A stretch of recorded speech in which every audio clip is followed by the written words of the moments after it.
কিছু তোমার যা হোক মানে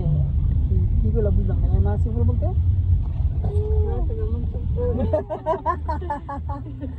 মিনি করতেছি উজ্জ্বলে না সমস্যা নেই তুমি তোমার মনে ভাবটা কবে শুনি মনের ভাব কি সত্যি কথা এটা বুঝছি তো একটা বাচ্চা নিয়ে কি এত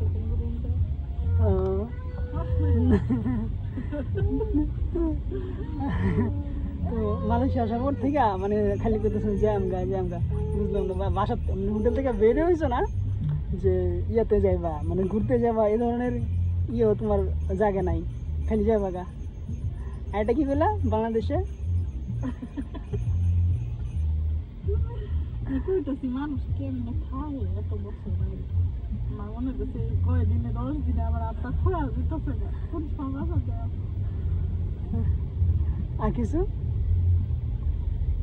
তুমি বাড়ির যাবা এর লেগে তুমি এই জন্য তুমি মানে মালয়েশিয়ার কোনো কিছুই দেওয়া নাই শুধুমাত্র টুইন টাওয়ার ছাড়া আর টুকটাক দু একটা জিনিস ছাড়া তেমন ঘুরতেও যাও নাই ওকে